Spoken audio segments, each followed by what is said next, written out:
talked there, C.T. Vivian. When we talked the other day, Dr. Jennings, you were talking about the Nashville movement. So let's maybe look at those two pieces. Uganda is located in East Africa, has a population of about 43 million, bordered by South Sudan, Kenya, Tanzania, Rwanda, and the Democratic Republic of the Congo.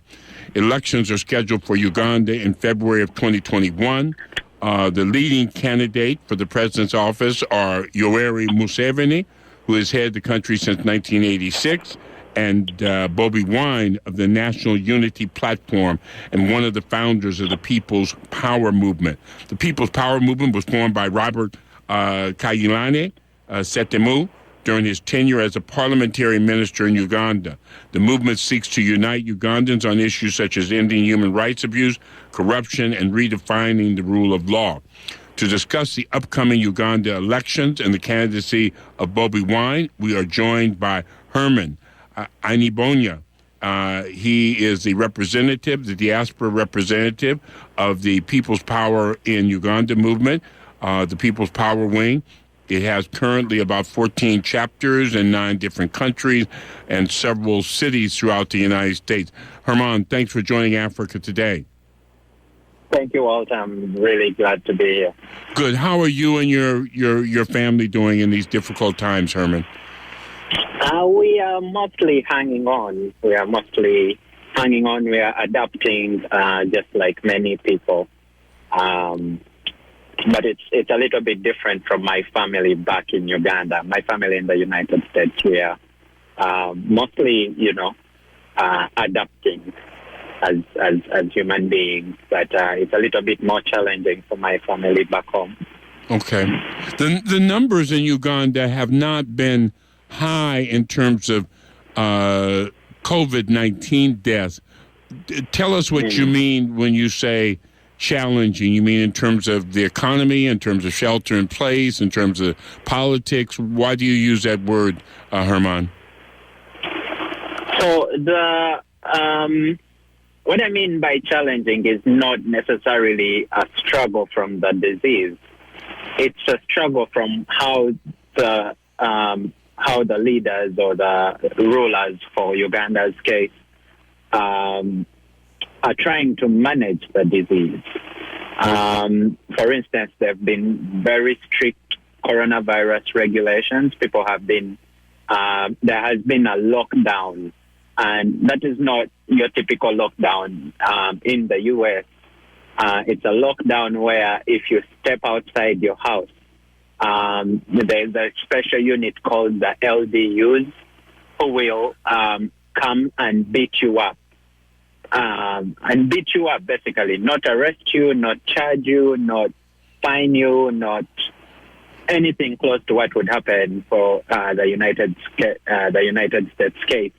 They would literally clobber you, because they're saying because you didn't follow the lockdown regulations or the regulations. Now they call them SOPs or something like that. It goes further because you would expect that, if there's a lockdown instated and I come out of the house and I go back to the house, it's okay. But no, they will come and pick you from your house and beat you up and maybe lock you up. And we've seen families that, the children of these families crying for their parents because their parents go missing because of coronavirus, under the guise of coronavirus. Political opposition leaders, for instance, Francis Zake, who is Bobiwine's close affiliate or ally, has been beaten several times. And because he was distributing food. I mean, people were coming, because Uganda is a third world country, low economic status. People are being helped by people who are in a better position to help them. Okay. People were picking food from Francis Zake's home, and he was picked from his house. He wasn't going around distributing the food, but people were lining up at his gate because he's the representative for he's the member of parliament. Francis Zake is the member of parliament for the region that he represents. Okay. And, people are coming to his gate saying, help us, we are starving because of the lockdown. And, once the police or security forces learned about this, they picked him from his house, beat him up. He stayed locked down in jail for about 4 or 5 days. He went to prison for 4 or 5 days, and he was tortured. From prison, he was dropped off to a hospital, and he's been trying to recover since then. So it's very challenging for our family. Okay. My personal mother, during this coronavirus time, got a UTI. She lives on the western side of the country, in a district called Chivoga, and she got a UTI and was starting to have back pain. Now I am a nurse here. I called her and she told me I'm having back pain and all this. And I told her, you know what, you might get a kidney infection. Why don't you go to the hospital? And she said, okay, I'll do that tomorrow. Then when I called to follow up the next day, she told me, you know what, I drove halfway. I found a roadblock and they asked me to go back. Okay. They couldn't let me drive past the roadblock or anything like that. So she stayed at home and she had to try and call doctors to check her out at home. And it's only because she might be in a better position to afford things like that. Now, the poor families who live less than $1 a day cannot do things like that. So that's what I mean by challenging. Okay, I got you. So Museveni comes to power. Yoweri Museveni comes to power in 1986, and he followed Milton Obote. I think Tito Okello was there for a very, very short time. But there wasn't multi-party until 2005, and we can highlight some of the things that Yoweri Museveni has done in terms of the presidency and extending his term. Bobiwine is responsible for the foundation of what you call people power. So tell us, give us a short description of what people power is and what the goals of people power are in Uganda. Yes, so Uganda, we've never had a peaceful transition of power. That means, we've never had an election, which leads to the birth of a new presidency, like you would in the United States. What happens is that, for instance, for Museveni's case, who came into power in 1986, it was after an election that he disputed. He didn't agree with the results from the election, and he started a guerrilla war a 5-year guerrilla war that actually brought him to power in January of 1986. After that, there was a constitutional assembly that was formed. And in 1995, there was a beautiful document crafted by this Bush War. At that time, Bush War heroes, they were celebrated because there was a brutal rule of Milton Obote and Idi Amin and the like from our history. So, a constitution was drafted in 1995. And the first article of that constitution states that power belongs to the people. That is Article 1 of the Uganda 1995 Constitution, which is the constitution we follow now. Mm-hmm. And that is how the people power movement came about. After Robert Kyagulanyi Ssentamu was elected into a political seat, he is formerly a musician. Known as Bobiwine, but his full name is Robert Kyagulanyi Ssentamu. He was elected MP for Chadondo East in 2017. And, it was a transition from typical politicians to a new style, and his approach to the social issues and his ability to connect with the locals had him win by over 90%. Since he was such a very successful musician, and I've listened to his music, and he's quite good, and his message is quite strong. Why did he move from being a musician and moved into the arena of politics. I know that some of his appeal is because not only Africa, but Uganda is principally young people, under 30 or under 35. But why did a successful person make this particular move? Because obviously he had other choices. Yes. So that is simply because so when you listen to most of his speeches and most of his interviews when he's asked this question, it's because his success came from the people. These are his words. His success came from the people because musicians depend on people for that success, you know. So he could afford to live a simple life, a successful life. He had the cars, he has a big mansion, he has, he could keep making music and making money. But he felt that he could give the people more than that. It was his time to give back to the people. And that is what he always, he repeats when asked this question, because like you say, he's pretty successful. He's one of the most successful. He's actually the most successful musician in Uganda, if you look him up. That being said, also, he also responds to this question typically with, most of his music is in Uganda, so it might be tricky for you, Walter, to understand the lyrics. But if you listen to that music, it's the issues. He's talking about elections. He's talking about leadership. He's talking about, hygiene. One of his recent popular hits is a coronavirus song. He's telling people to sanitize, wash your hands. He's teaching people about symptoms.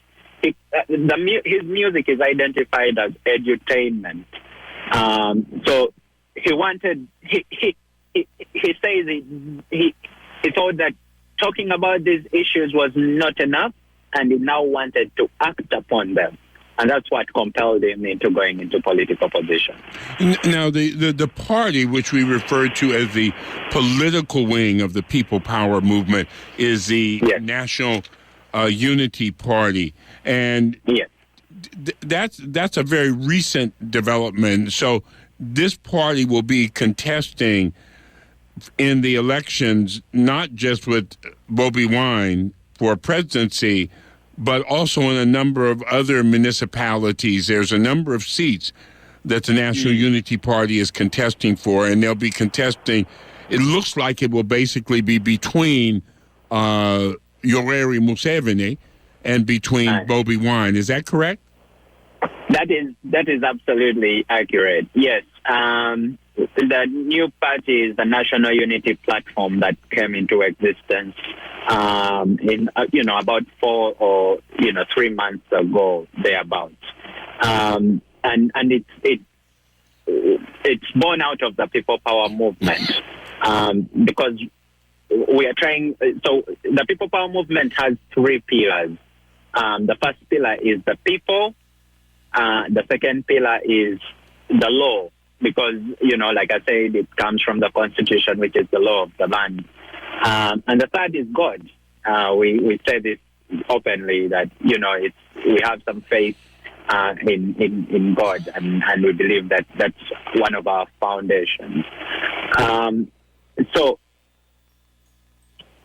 from that movement, for us to participate in an election, because the People Power movement, which I represent in the diaspora, is hoping to take power democratically. I gave you the history of, changing power or changing leadership of Uganda, changing presidency, especially through violence. Now, our movement, our youthful movement, is trying to do that democratically without bloodshed and without violence, in non-violent legal means. And that's why there was an agreement, there was a meeting, an agreement and discussion around forming a National Unity Platform, which is the political wing of the People Power movement. And we've successfully managed to have 238 candidates. These are members of parliament representing the different districts of Uganda. and the presidential candidate for the National Unity Platform will be Robert Kyagulanyi Ssentamu. We have about 40 political parties in Uganda, but you most likely will not hear much about those right now, because Uganda is a very youthful population, and our movement is a very youthful movement.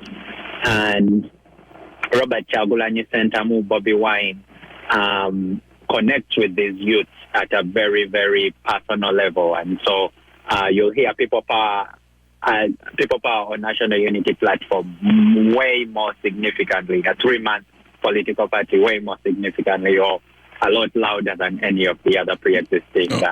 Some of the things I hear, Hamern, are concerning. I wanted to get your reflection, because listening to the Africa news, I think from BBC last week, or a couple of weeks ago, the offices were raided. There was an effort to take away the names of, destroy the names of people who had registered. Obviously, the candidate who's run for many years, Kizza Besigye, has decided after 3 or 4 years not to run. There's a case of Stella Nyazi, the woman who was in prison for many months because she wrote a poem that some said was critical of Yoweri Museveni. So there's no in-public campaigning. Is that correct? But I see the representatives of the National Resistance Movement, I see them campaigning in public. That is the unfortunate part. I mean, for Ugandans and in Uganda's history, that's exactly the impunity that we stand against. People, anyone who affiliates to People Power or the National Unity Platform is scared for their lives, basically. The offices or the headquarters in Kamwokya have been in Kamwokya, which is in Kampala, which is a suburb in Kampala, have been raided by military, and they've taken away money. They've stolen money. It's not taken away. They've confiscated money, which is daylight. It's like robbing a bank. They came to our our safety boxes and took the money physically. They took our red clothing. And took away paperwork to try and disorganize and destabilize the movement.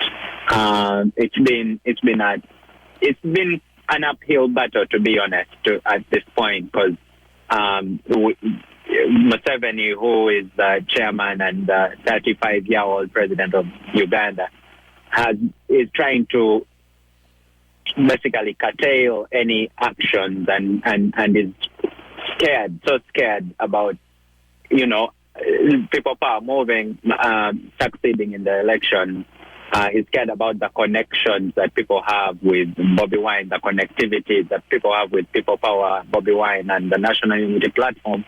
That he uses his political, his allies and friends, and these political. There's been a. There's been a statement made by one of our candidates, or one of our aspirants. Her name is Betty Namboze. She calls them useful idiots. This jargon used by Russians at some point. The people who are used by politicians to maintain their stay in power. So these people are helping Museveni a lot to pass laws and change laws and shift goalposts to do things like saying that we can't campaign, we can't have an open campaign with people yet. Even though people are pushing on masks, even though people are social distancing, this is all how COVID has come into play for Museveni to take advantage of. Why, Hamern, when you look at the region and the role of Uganda, not only in resolving or being engaged in disputes in the region of East Africa, working in Somalia as part of the peacekeeping force, receiving good amounts of funds from the United States. And at one point, Museveni was being hailed as one of the Renaissance leaders, along with Obasanjo and Meles Zenawi and others on the African continent. So there's a very different picture that you're sharing with us from the impressions. Admittedly, the press about Africa is not great in the United States, but there seems to be a very different impression from those of you who are working around people's power and young people in Uganda. Your thoughts? Yes. Yes, Walter, can you hear me? I can hear you. Okay. Yes, so it's quite unfortunate, I living in the U.S., taxpayer money has been in the tune of billions of dollars has been sent to Uganda. One of the reasons is to help, as aid for the coronavirus situation, for instance. And, that the reason, I will tell you why one of the reasons, which are obvious to me, why the coronavirus numbers are low or appear low in Uganda, is because, first of all, our airport, if you reach our airport, it's not even a gate. If you go to the Logan or any airport, if you compare our country to countries like Rwanda, which is a way smaller country, if you compare our country to countries like Kenya, Nairobi, their airports, have 10 times the traffic of our airport. So obviously there's minimal exposure and minimal flights coming in. So you won't have that much exposure. People can't afford to fly in Uganda. People can't afford to travel. So we are also landlocked. So we are basically at a disadvantage, which is an advantage in the coronavirus times. Okay. The other reason is the reporting.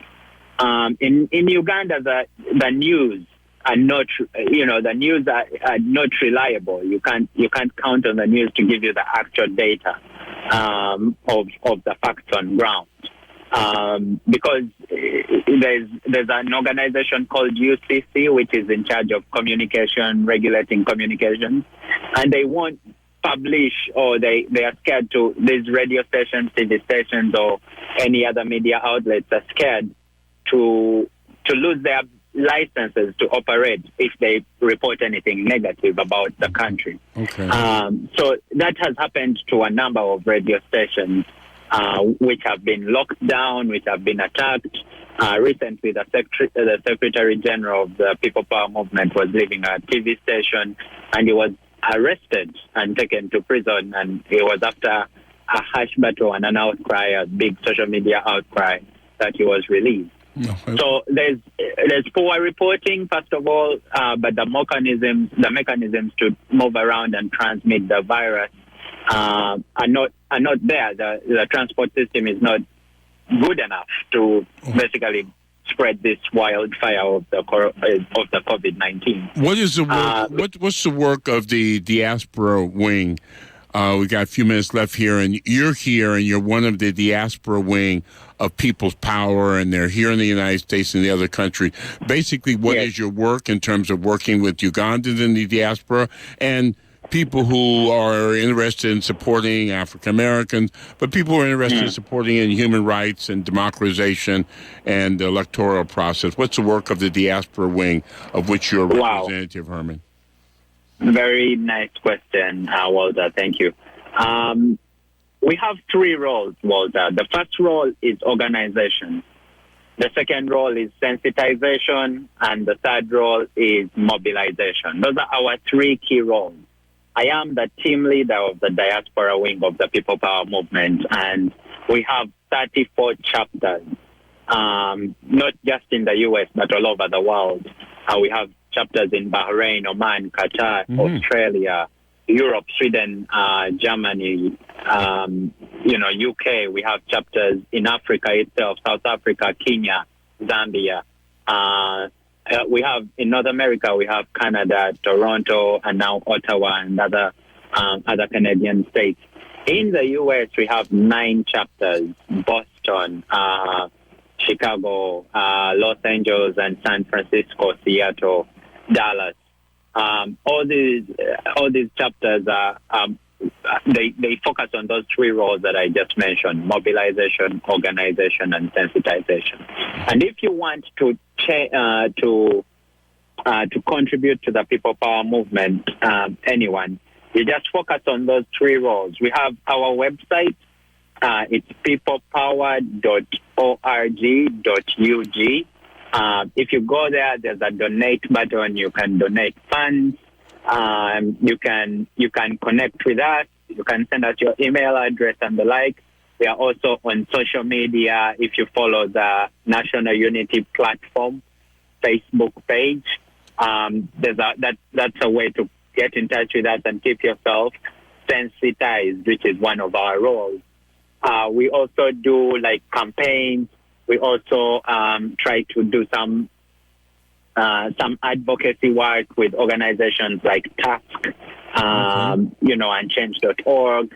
We try to advocate and, reach out to our political leaders here in the U.S. to overturn decisions like giving Uganda billions of dollars for coronavirus, which ends up oppressing people because it's misused and not followed up. So, in our last question, Herman, this movement that you see in groups like Africans Rising and what's happened to Burkina Faso and the protests against third terms in Gambia and Cote d'Ivoire and Guinea, etc., share with our listeners what this moment is, especially for young people and especially for the countries that they reside in Africa. So the message I hear from all these movements and this youthful involvement into leadership, it's a message of hope.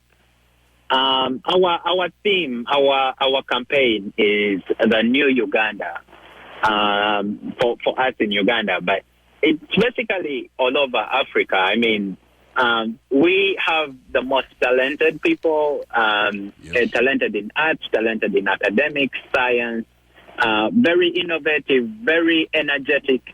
But our leaders, 80% of the leaders in Africa are over 70 years, while, 80% of the population is under 30 years. So it's a time for the majority to basically take the leadership of the continent, if you would say, and it's just a human rights, a human rights activity, it's a human rights contestation. It's a contestation for humanity, for a better world, and the development of Africa. Thank you so much. We've been listening for the last 25 minutes for the voice of Hamern Ayinebyona, who is the diaspora representative, the diaspora wing of the People Power movement. He's located currently in Boston. You can go to the website at peoplepower.org, peoplepower.org.ug, which would be for Uganda. They have a website, they have a Facebook page, and please keep your eyes on the upcoming election. And also, please keep your eyes on the theme that Herman has shared with us today, the candidacy of Bobiwine and the voices of youth on the African continent. Herman, you're always welcome on Africa Today. As we get closer to the election, please get back in touch and we'll get you back on the airways, okay? Thank you very much, Walt. I appreciate this opportunity and I appreciate Africa Today. Pleasure. That was a voice there of the representative of People's Power from Uganda, the candidacy of Bobiwine. Those elections in Uganda will be in February. They're scheduled for February of next year. Some of the elections have been moving around because of the issues of COVID. And before that, People's Power is a website. Before that, you were listening to a discussion about some of the other elections, Ghana, Central African Republic, Burkina Faso, I believe, has, and then, of course, the recent elections in Ivory Coast, as well as the country of Guinea, the recent military coup, and now a new body, of course, in the country of Mali, and something about developments in Nigeria. As you know, Africa is 4 times the size of the United States. There's always a lot to cover, and we do as much as we can here on Africa Today. And we want to talk about the press, I think, next week, and we'll see where we go.